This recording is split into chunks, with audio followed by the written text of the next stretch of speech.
आप देख रहे हैं वैभव कृष्ण ज्ञान। रामायण केवल एक धार्मिक ग्रंथ ही नहीं, बल्कि यह मनुष्य को जीवन की सीख देता है। रामायण की सबसे बड़ी सीख है कि बुराई पर हमेशा अच्छाई की जीत होती है। रामायण का हर एक पात्र अपने आप में बेहद खास है। राम और रावण के बारे में तो लगभग सभी जानते ही होंगे, लेकिन आज हम आपको रामायण के एक ऐसे किरदार के बारे में बताने जा रहे हैं जो अपनी नींद को लेकर बेहद प्रसिद्ध था। जी हाँ, हम बात कर रहे हैं कुंभकर्ण की, जो लंकापति रावण का छोटा भाई था। दोस्तों, आज हम आपको कुंभकर्ण से जुड़े 3 ऐसे रहस्य बताने जा रहे हैं जिनके बारे में शायद ही आपको पता होगा।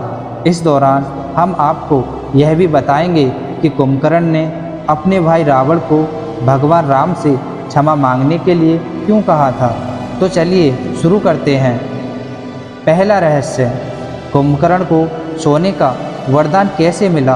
कुंभकर्ण ऋषि विश्रवा और राक्षसी केकसी का पुत्र था। साथ ही वो लंका के राजा रावण का छोटा भाई था। ऐसा माना जाता है कि बचपन से ही बड़े कान होने के कारण इनका नाम कुंभकर्ण रखा गया था। कुंभकर्ण का शरीर इतना बलशाली और विशाल था कि उसके आगे बाकी सभी लोग एकदम बौने नजर आते थे। ऐसा माना जाता है कि कुंभकर्ण की ऊंचाई 600 धनुष और मोटाई 100 धनुष के बराबर थी। उसके नेत्र गाड़ी के पहिए के बराबर थे। उसे इतनी भूख लगती कि वो मनुष्य समेत पशुओं को भी खा जाता था। जन्म लेते ही उसने प्रजा के कई लोगों को खा डाला। कुंभकर्ण एक बार में इतना भोजन करता था कि उतना कई नगर के लोग मिलकर भी नहीं कर सकते थे। कुंभकर्ण की इस विचित्र आदत से हर कोई परेशान था। सभी को डर था कि अगर यह यूं ही खाता रहा तो एक दिन पृथ्वी खाली हो जाएगी। प्रजा को इस हालत में देखकर देवता भी भयभीत हो गए और तब वो मदद के लिए इंद्र के पास गए। इसके बाद कुंभकर्ण और इंद्र के बीच युद्ध हुआ, जिसमें कुंभकर्ण जीत गया। बताते हैं कि इस युद्ध के बाद कुंभकर्ण इंद्र का शासन हथियाना चाहता था, इसलिए वह ब्रह्मा जी को खुश करने के लिए कठोर तप करने बैठ गया। बताते हैं कि इस दौरान कुंभकर्ण के साथ उनके भाई भी तप कर रहे थे। वहीं जैसे ही इस बात की खबर देवताओं तक पहुंची तो वह काफ़ी घबरा गए। कुंभकर्ण ने घोर तपस्या से ब्रह्मा जी को प्रसन्न कर लिया था। जैसे ही वो कुंभकर्ण को वरदान देने के लिए जाने लगे तो इंद्र समेत अन्य सभी देवताओं ने उनसे वर न देने की प्रार्थना की, क्योंकि कुंभकर्ण से सभी लोग परेशान थे। कुंभकर्ण के बारे में सुनकर ब्रह्मा जी को भी चिंता सताने लगी, लेकिन वो ऐसा नहीं कर सकते थे। तब उन्होंने उपाय देते हुए कहा कि जब मैं कुंभकर्ण को वरदान मांगने के लिए कहूँगा तो देवी सरस्वती उनकी जीभा पर बैठ जाएं। सब कुछ तय होने के बाद जब ब्रह्मा जी ने कुंभकर्ण को वरदान मांगने को कहा तो कुंभकर्ण ने इंद्रासन की जगह इंद्रासन का वरदान मांग लिया, जिसे ब्रह्मा जी ने पूरा कर दिया। ऐसा कहा जाता है कि जब कुंभकर्ण वरदान मांग रहा था तो देवी सरस्वती आकर उसकी जीभ पर बैठ गईं, जिससे उसने इंद्रासन की जगह निंद्रासन कह दिया। बाद में जब कुंभकर्ण को इस बात का पता चला तो उसका पश्चाताप हुआ, तो उसने ब्रह्मा जी से इसे बदलने का आग्रह किया। तब ब्रह्मा जी ने कहा कि दिया हुआ वरदान वापस नहीं लिया जा सकता, बस इतना किया जा सकता है कि मैं इस प्रभाव को कम कर सकता हूँ। तब ब्रह्मा जी ने इसकी अवधि घटाकर 1 दिन की कर दी थी, जिसके कारण कुंभकर्ण 6 महीने तक सोता रहता था, फिर 1 दिन के लिए उठता और फिर 6 महीने के लिए सो जाता था। लेकिन ब्रह्मा जी ने सचेत किया था कि अगर कोई इसे बलपूर्वक उठाएगा तो वो दिन कुंभकर्ण का अंतिम दिन होगा।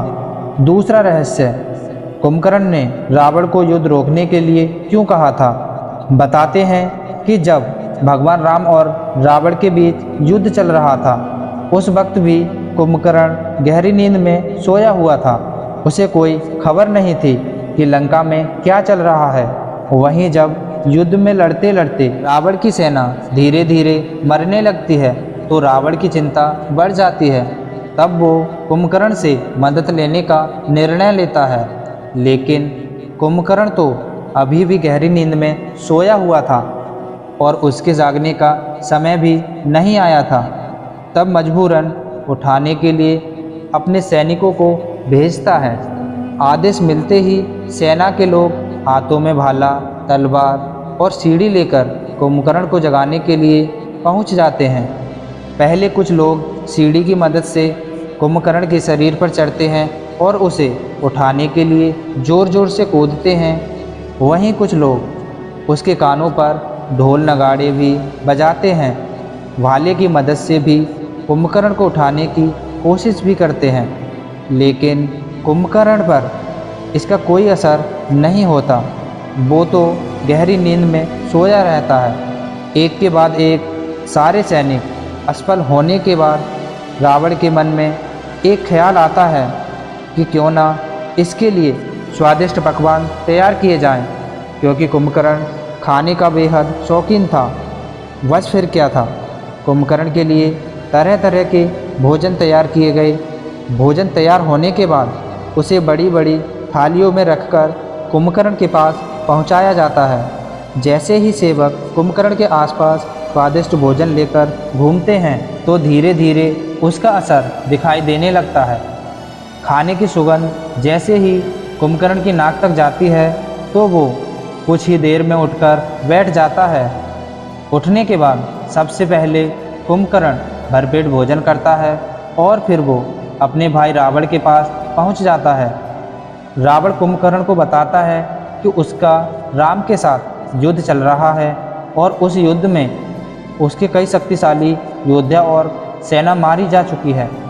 भगवान राम की सेना से लगातार मिल रही हार की वजह से कुंभकर्ण को जगाया गया था, क्योंकि वो काफ़ी बलशाली था। इतना सब कुछ सुनने के बाद कुंभकर्ण ने युद्ध का कारण पूछा। तब रावण ने बताया कि उसने सीता का हरण करके लंका ले आया है। पूरा घटनाक्रम सुनकर कुंभकर्ण आश्चर्यचकित रह गया। कुंभकर्ण को पता था कि राम कोई आम इंसान नहीं है, बल्कि भगवान विष्णु के अवतार हैं। वहीं माता सीता लक्ष्मी जी का अवतार हैं। लंकापति का भाई होने के बावजूद भी कुंभकर्ण ने रावण को समझाने की बहुत कोशिश की कि वो माता सीता को लौटा दे और प्रभु राम जी से क्षमा मांग ले। इसी में सभी की भलाई है, लेकिन रावण ने उसकी एक न सुनी।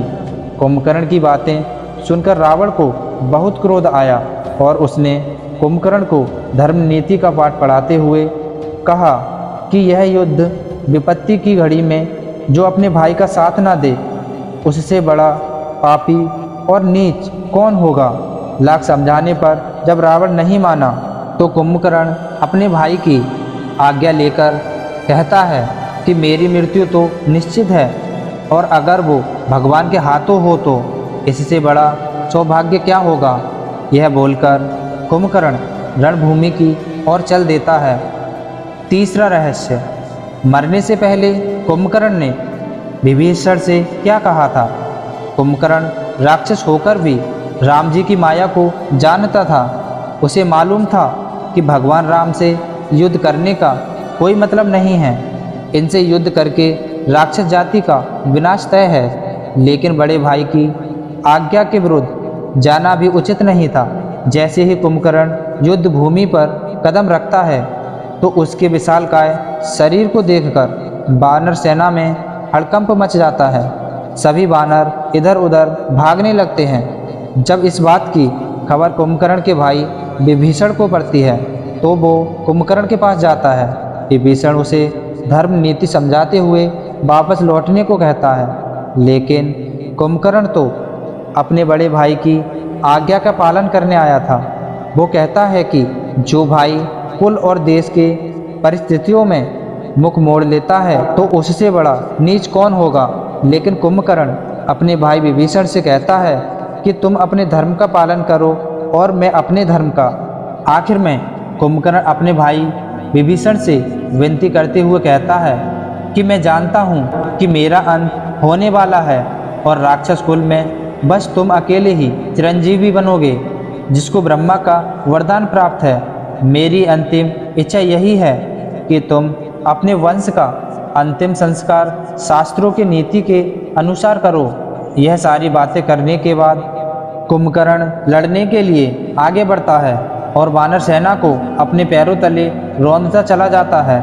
उस दौरान कुंभकर्ण का सामना हनुमान जी, लक्ष्मण जी और अंगद से भी होता है, लेकिन वो भगवान राम के हाथों ही मरना चाहता था। इसलिए उसने वानर सेना के राजा सुग्रीव को बंदी बनाने की योजना बनाई। जैसे ही वो सुग्रीव को बंदी बनाकर ले जाने लगा तो उसके सामने भगवान श्री राम पहुंच गए। भगवान विष्णु के अवतार को अपने सामने पाकर कुंभकर्ण भीतर ही भीतर बहुत प्रसन्न हुआ, लेकिन उसे भाई का धर्म भी निभाना था। इसलिए उसने भगवान राम के साथ युद्ध लड़ने का फैसला किया। कुंभकर्ण अपनी जान की परवाह किए बिना राम जी से लड़ता है और अंत में उनके हाथों मारा जाता है। भगवान राम उसकी दोनों भुजाओं और मस्तक को धड़ से अलग कर देते हैं और इस तरह एक बलशाली राक्षस का अंत हो जाता है। इस तरह कुंभकर्ण ने अपने भाई का मान भी रख लिया और प्रभु श्री राम के हाथों मृत्यु पाकर मोक्ष की भी प्राप्ति कर ली। ऐसा माना जाता है कि कुंभकर्ण की श्रभ को गिरने से लंका का बाहरी फाटक और परकोटा गिर गया था। जब रावण को अपने छोटे भाई कुंभकर्ण की मृत्यु की खबर मिलती है तो उसे बहुत दुख हुआ। वो सोचने लगा कि कुंभकर्ण तो इतना शक्तिशाली था, फिर कैसे वो युद्ध में राम के हाथों मारा गया। कुछ देर बाद रावण को कुंभकर्ण की वह सारी बातें याद आने लगी जो उसने युद्ध में जाने से पहले कही थीं, लेकिन सिवाय पछतावे के रावण के हाथों में अब कुछ नहीं था। इसलिए कहते हैं कि अहंकार और घमंड हमेशा पतन की ओर ले जाते हैं। इसलिए समय रहते इन पर काबू नहीं पाया गया तो विनाश निश्चित है। अपने अहंकार की वजह से ही रावण का अंत हुआ था। तो दोस्तों, उम्मीद करते हैं कि आपको यह जानकारी ज़रूर पसंद आई होगी। आज की वीडियो में फ़िलहाल इतना ही। आगे फिर मिलते हैं एक ऐसी ही रोचक वीडियो के साथ। Thanks for watching.